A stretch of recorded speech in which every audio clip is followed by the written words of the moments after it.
이거는 이제 일명 땅굴라라고 하죠. 그 비껴치기로 이제 비껴치기는 끝날 거고, 오늘 짧은 비껴치기 마지막 강의는 이 비껴치기에서 조심해야 될 부분이 딱 보기에는 쉬워요. 쉬운데 한 점 치고 끝나는 경우가 굉장히 많아요. 그 이유는 이 일목적구의 포지션을 잘 못해서 나오는 경우가 많거든요. 예를 들어 지금 치기 쉬운 그런 비껴치기가 있어요. 요거를 얇은 두께로 쳤을 때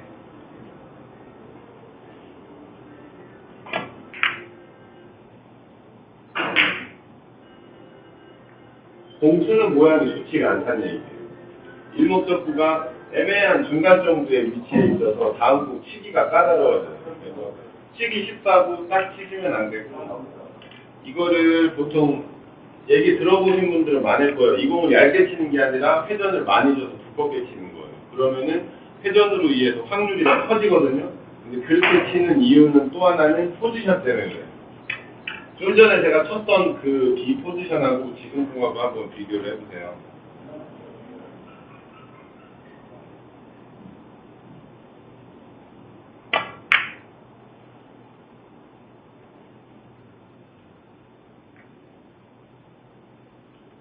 자, 지금 포지션이다. 이렇게 쳤을 때 확률도 높아지고 다음 공은 또 득점하기가 쉬워진다는 얘기예요. 요거는 아시는 분도 계시겠지만 알고 연습을 한번 해보세요. 얇게 치는 것만 몸에 배 있어서 두껍게 치는 거에 대해서 느낌이 없기 때문에 좀 어려울 수 있는데 몇 번 쳐보시면은 금방 이해가 될 거고, 자, 이런 비슷한 형태로 몇 가지 더 설명을 드릴 건데, 이번에는 이목적구가 코너가 아니라 조금 떨어져 있어요. 요거는 그냥 그대로 보이는 대로 치시면 돼요. 이 공 자체가 그냥 자동으로 포지션이 돼요.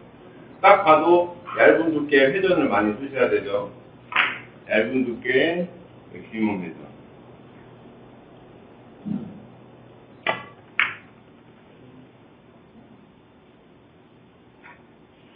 쉬운 점 형님 뭐라고 할까봐 떨리네. 아니 나를 보고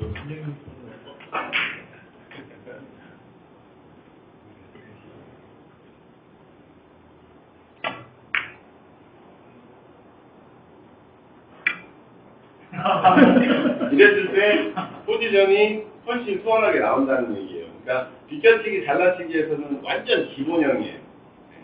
호광 형님 세게 치시면 안 돼요. 자, 그런데 이때 수구가 움직여요. 수구가. 자, 이 기본 포지션에서 이 일목적구로 치는 수구의 입사각이 좁은 경우가 있어요. 좁은 경우. 이때도 마찬가지로 자동 포지션이에요. 그냥 보이는 대로 치기만 하시면 일목적구가 카메라. 네.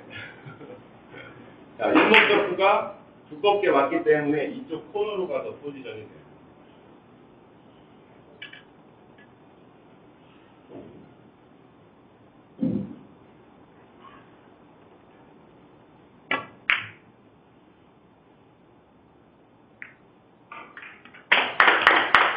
치기가 쉬워졌어요. 자, 근데 여기서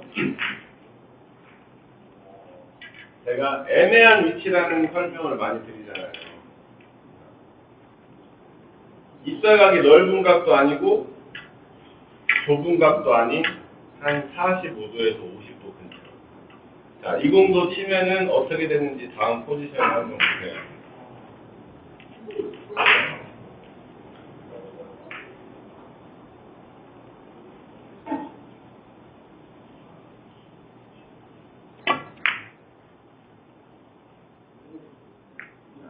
일목적구가 많이 가면서 다음 공 치기가 어려워집니다. 그죠? 자, 그렇다고 일목적구를 이쪽으로 보내려고 세게 쳐요? 그러면 일목적구도 또 멀리 도망가 버려요. 그래서 포지션이 나빠지기 때문에 이때는 두께하고 단점을 살짝 조절하셔야 돼요. 두께를 회전을 좀 빼고 두께를 더 얇게 가져가는 거예요. 그래서 일목적구가 이쪽 중앙까지 가지 못하게.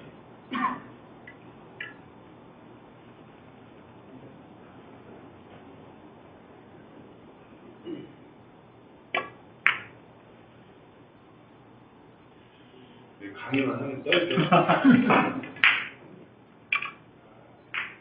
편하게 해주죠.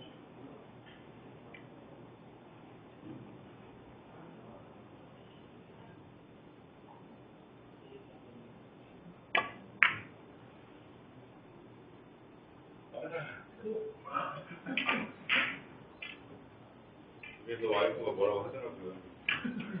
한 번에 좀 치라고.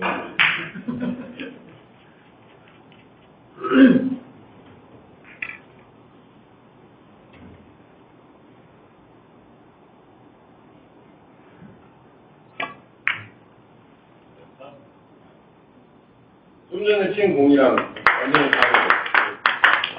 이런 컨트롤을 하시게 되면은 셀렉션을 쓰다 보면은 쉬운 공에서 포지션을 꼭 염두에 두라고 하잖아요.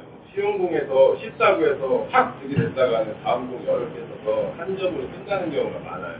그래서 기본 공이 분명히 왔을 때는 내가 얼마든지 컨트롤 할 수 있는 능력이 있기 때문에 두께하고 장점을 조절을 해서 일목적구가 어디로 갈 수 있는지를 어느 정도는 파악하고 치셔야 된다는 얘기죠.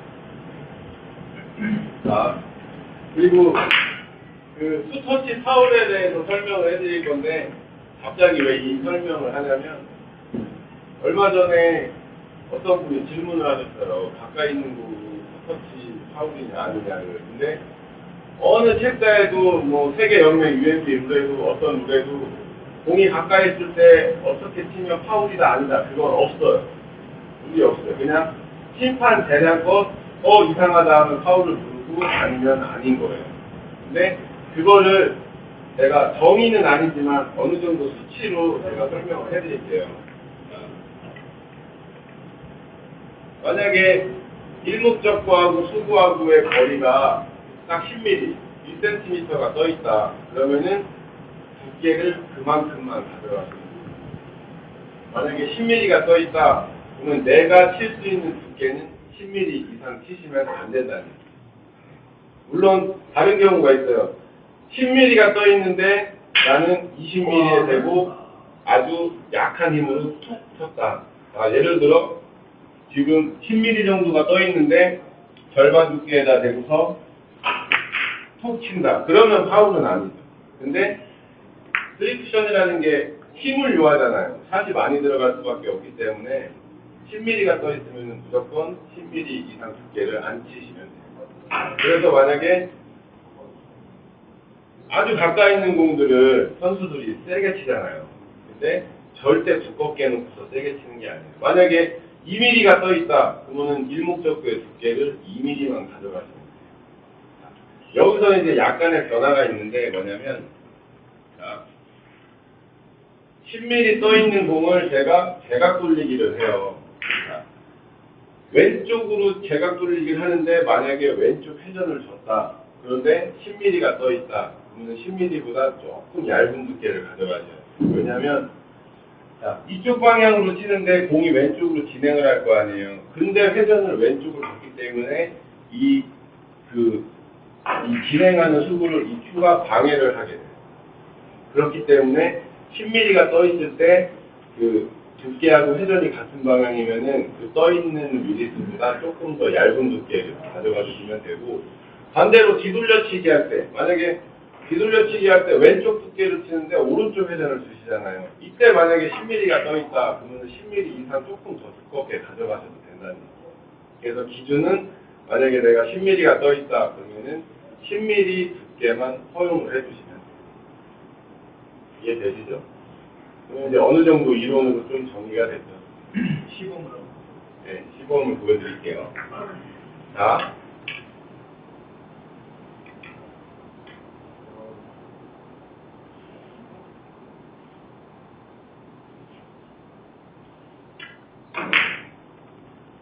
(10mm) 정도가 떨어져 있어요.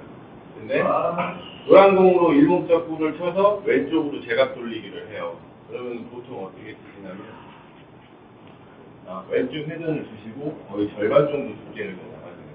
근데 투터치가 나는 경우도 있고 안 나는 경우도 있어요. 근데 안 나도 파울이라는 이유는 아까 설명했듯이 수구가 나가는 방향에 큐가 대기하고 있기 때문에 공의 진로가 약간 변형이 돼요. 그래서 파울을 부르는 거거든요.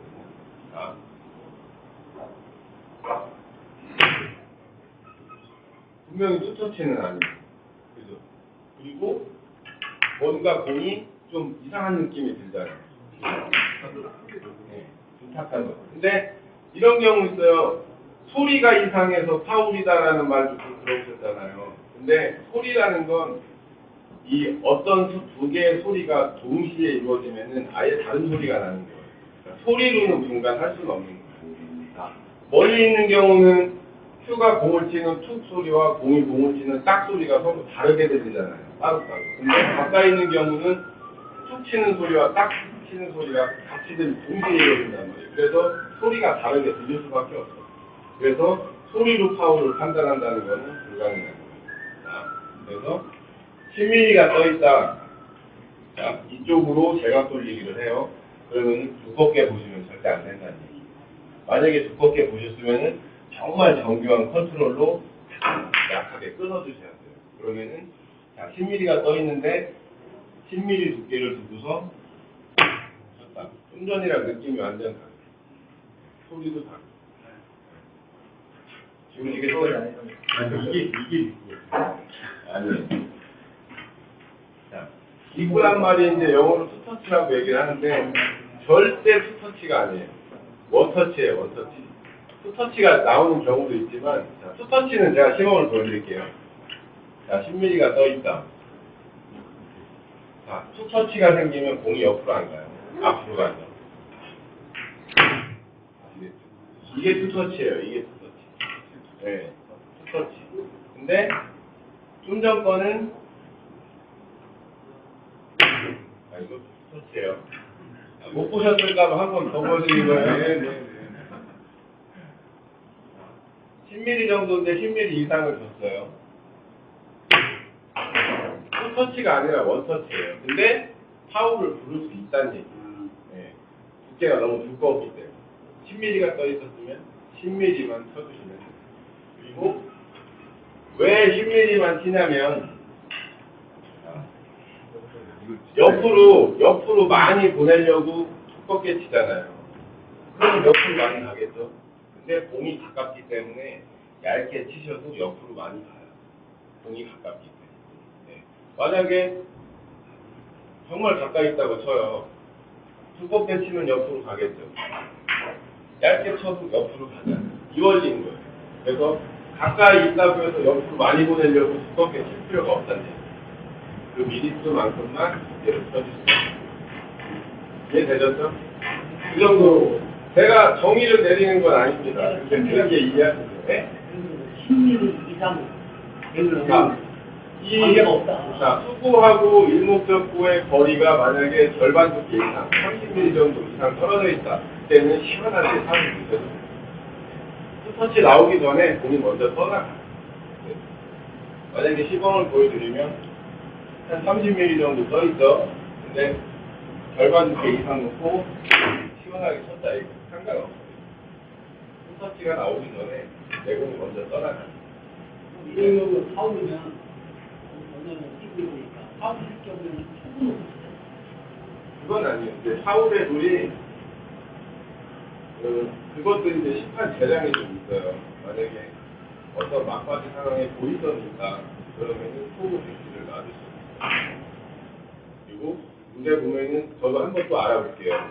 어떤 게 있냐면 예를 들어 이렇게 공을 치려고 하는데 모르고 얘를 이렇게 건드렸어요. 네. 근데 모르고 건드렸을 수가 있잖아요. 그러면 그대로 진행을 하는데 어떤 마지막 그 중요한 순간에 고의성이 보인다. 그러면 심판 재량껏 초구 배치를 놔줄 수도 있어요. 뭐 예를 들어 공이 이렇게 있는데 하고 연기를 했어요. 근데 막바지 막 중요한 순간이에요. 그러면 심판 재량껏 초구를 해줄 수가 있다는 거예요. 연기 잘하셔도 이런 건 안 돼요. 네. 자, 그리고 마지막으로 일부러 디펜스 싸움하고 그렇게 안 되는 거예요? 그렇게 해야지. 스리 쿠션은 공격 하에 디펜스가 이루어져요. 단 2%의 공격이라는 게 있어야 돼요. 그러니까 포켓하고 스누퍼는 공격과 수비가 따로 돼 있어요. 네. 그거는 공수가. 근데 쓰리 쿠션은 무조건 공격을 하셔야 돼요. 자, 그리고 마지막으로 이것도 정말로 많이 헷갈려해서 싸우는 일이 많아요. 자, 어떤 경우냐면 자, 흰 공으로 제각 돌리기를 했어요. 제각 돌리기를 해서 이 이목적구, 쓰리 쿠션에 가까이 있는 이목적구를 거의 동시에 맞았다 이거예요. 이걸로 싸워보시고 아마 다 싸워보실 거예요. 자, 이거는 뭘로 판단하냐면 딱 두 가지예요. 이 이목적구를 맞고 난 다음에 수구 진로 방향, 그리고 이 수구의 진로 방향에 따른 속도, 그리고 또 하나는 소리. 네.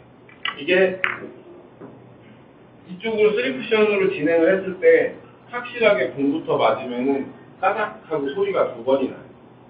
그걸로 우선 판단할 수가 있고, 자, 한 45도 정도 대각선으로 왔어요.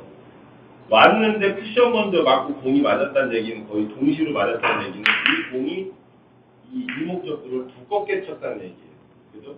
두껍게 쳤는데 이 공이 빨리 나갈 수가 없겠죠. 그죠? 그래서 자, 이런 접전의 상황에서 딱 맞고서 뒷목적구가 나가잖아요. 그때 이 공의 속도가 자, 이 쓰리 쿠션으로 오는 이 공의 속도가 만약에 5라고 해요. 속도가 5라고 했을 때 나가는 속도가 거의 5에 가까우면 이건 투 쿠션. 동시에 맞았다는 얘기예요. 근데 이 쓰리 쿠션으로 5라는 속도로 오는 이 공이 맞고서 1이라는 속도로 쭈글쭈글 갔다. 그러면 이거는 쓰리 쿠션.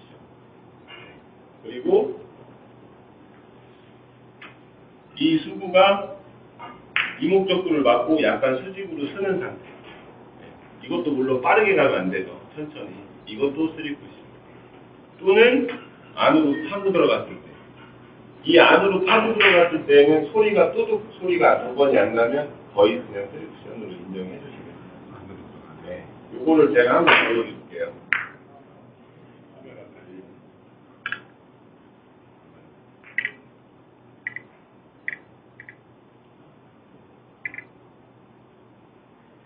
쿠션이 먼저 맞는 경우에요. 확실히 공이 천천히 가죠.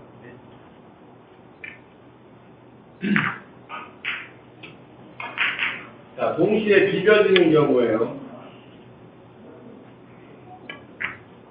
이거는 소리가 지금 두 번이 났죠.